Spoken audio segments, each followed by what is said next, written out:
Across continent, ordinary people are paying the price for political tension, war, and high-stakes decisions taken far from their daily lives.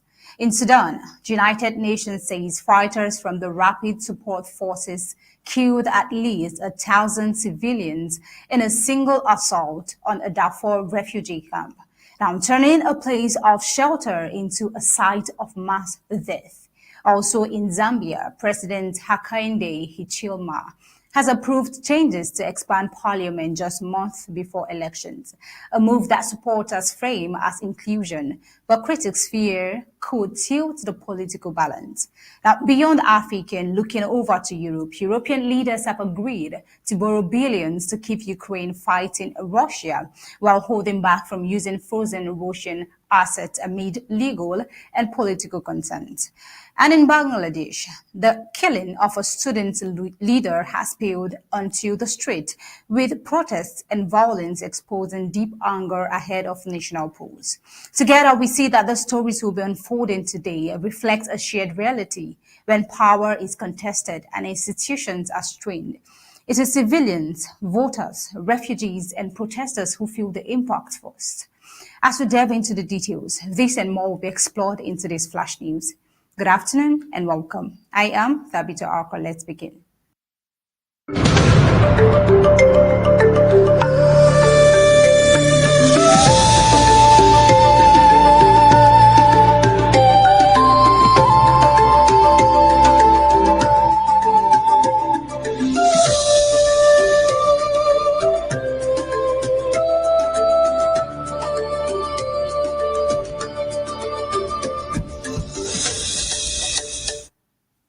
Security forces were deployed across Bangladesh on Friday after violent protests erupted over the killing of a prominent student leader.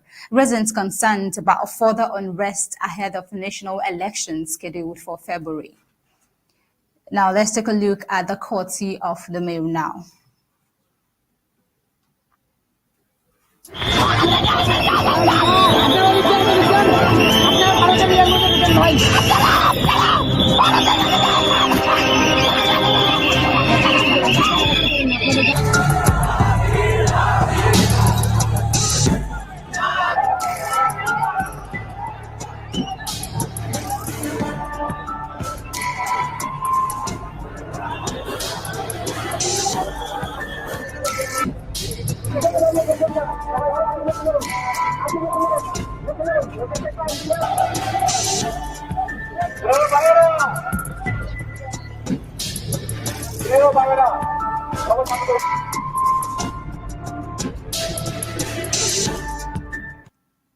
Police and paramilitary units increased patrols in Dhaka and other cities following overnight demonstrations that saw media offices, political sites, and cultural landmarks attacked. Streets were largely calm in the morning, but residents said tensions remained high ahead of Friday prayers. Also, Sharif Osman Hadi, who is 32, a spokesperson for Inquilab Mancha, shot in the head by masked assailants in Dhaka last Friday while launching his election campaign. He was first treated locally before being flown to Singapore for advanced care, where he died after 6 days on life support. Hadi had been active in the student-led protest that toppled the government of former Prime Minister Sheikh Hasina last year. Inquilab Mancha, which translates to Platform for Revolution, describes itself as a revolutionary cultural movement. Also on Thursday night, mobs vandalized offices of the country's largest daily Proton Allo and set fire to parts of the Daily Star. According to video circulating online and that you've just seen, firefighters said the blaze was brought under control and journalists trapped inside were rescued with the help of security forces. Meanwhile, Bangladesh has been governed by an interim administration led by Nobel laureate Mohammed Yunus since August 2024, after Hasina fled to India following a student uprising. Now, the government is under pressure from renewed protests over delayed reforms, as well as warnings of unrest from Hasina's party, the Awami League, which has been barred from contesting the vote. This is the development we're having right here. However, in a televised address, Yunus described Hadi's death as a major blow to the country's political life, urged calm and pledged a transparent investigation, warning that continued violence could undermine efforts to hold a credible election on February 12. This is development we're having right here in Bangladesh, and moving over to Europe. Here's a new development. Leaders of the European Union on Friday agreed to borrow funds to provide a 90 billion euros loan to Ukraine over the next 2 years, opting not to tap frozen Russian state assets amid political and legal divisions within the bloc, as opposed to the earlier statement. Now, at the meeting in Brussels, the leaders mandated the European Commission to continue work on a proposed reparations loan backed by immobilized Russian assets, but acknowledged the plan was too complex to implement quickly. Meanwhile, resistance from Belgium, where most of the assets are held, proved decisive. Now, under the agreement, the EU will borrow against its own budget to finance the loan, allowing Kyiv to fund its defense against Russia through 2027.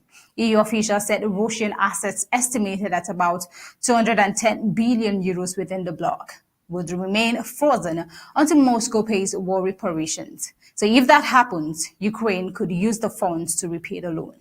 Meanwhile, European Council President Antonio Costa said the decision ensured urgent financial support for Ukraine while preserving EU unity. The leaders' move followed hours of negotiations over the legal risks and political consequences of directly using Russian sovereign funds. Let's take a listen. Today, we approved a decision to provide 90 billion euros to Ukraine for the next 2 years. As a matter of urgency, we will provide a loan backed by the European Union budget. This will address the urgent financial needs of Ukraine. And Ukraine will only repay this loan once Russia pays reparations. The Union reserves its right to make use of the immobilized asset to repay this loan. The borrowing plan overcame earlier objections from Hungary, whose Prime Minister Viktor Orban is seen as close to Moscow. Hungary, Slovakia, and the Czech Republic agreed not to block the loan provided it carried no direct financial impact for them. German Chancellor Friedrich Merz said the outcome strengthened Ukraine while keeping pressure on Moscow. EU officials warned that without fresh funding, Ukraine could face severe budget shortfalls by mid-2026, potentially weakening its war effort and increasing security risks for Europe. Now, we see that a plan to use Russian assets sold largely because of concerns in Belgium, which holds around 185 billion euros of the frozen funds. Belgian Prime Minister Bart de Wever said the reparations loan raised too many unresolved legal and financial questions, prompting leaders to pursue a fallback option. The talks came against a backdrop of strained EU public finances and heightened geopolitical pressure, with several leaders keen to demonstrate resolve after United States President Donald Trump last week described European allies as weak. EU Foreign Policy Chief Kaja Kallas said maintaining support for Ukraine was essential, while Ukrainian President Volodymyr Zelensky urged the bloc to go further by fully deploying Russian assets to fund Kyiv's defense. For now, European leaders said the loan arrangement would keep Ukraine financed and fighting, while leaving the contentious question of Russian assets unresolved. Now, moving over to Africa, the current development we're having right here in Sudan. In Sudan, a report by the United Nations says fighters from Sudan's paramilitary rapid support forces killed at least 1,000 civilians during a 3-day assault on the Zamzam refugee camp in the country's western Darfur region in April. The findings released on Thursday by the UN Human Rights Office add to a growing list of alleged human rights violations attributed to the Rapid Support Forces, known as the Rapid Support Forces. Now, according to the report, the attack on Zamzam camp formed part of the Rapid Support Force siege of El Fasher, the capital of North Darfur State. Investigators documented widespread abuses, including summary executions and sexual violence such as rape. You see that Zamzam is located near El Fashar, which was Sudan's largest displacement camp before the assault, sheltering more than 500,000 people. The United Nations said rapid support forces had blocked food supplies and other essential goods from entering the camp for months ahead of the week, worsening humanitarian conditions for civilians. Now we see that the violence underscores the deepening crisis in Sudan. The other conflict has displaced millions and left large parts of Darfur facing acute insecurity and humanitarian collapse. This is development right here in Sudan. Now moving over to Zambia, still in Africa. Zambia's President Hakainde Hichilema on Thursday signed into law a constitutional amendment that will significantly expand the size of parliament, a move that has drawn criticism months before the country heads into national elections. The changes raised the number of members of parliament to about 280 from 167 by creating additional constituencies, reserving 40 new seats for women, youth, and people with disabilities, and increasing the number of lawmakers appointed by the president to 11 from 8. Critics, including representatives of the Catholic Church in Zambia, argue that the amendment could tilt the political feud in favor of a ruling party ahead of the August 2026 presidential and parliamentary elections, and say the reforms were rushed through the legislature. Let's take a look.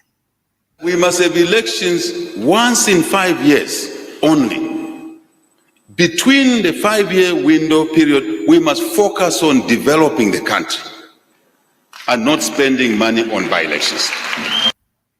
The president's response to the debate, Hichilema, who is seeking a second term, said at the signing ceremony that the reforms were carried out in good faith following consultations. He has previously said some constituencies were too large to allow effective service delivery and needed to be divided. Civil society groups and opposition figures have expressed concern that the withdrawing of constituencies could be used to consolidate political power in areas considered strongholds of the ruling party. Others have questioned the timing of the expansion, noting that Zambia is still recovering from a prolonged debt crisis and faces fiscal constraints. The amendments mark one of the most significant changes to Zambia's parliamentary structure in recent years, setting the stage for a larger legislature ahead of next year's vote. This is the development right here now. Until next time, we'll definitely bring you up to speed with more of the details as it unfolds. With this, we'll be heading over to Horizon. Stay tuned for Horizon at the top of the hour, 6 p.m.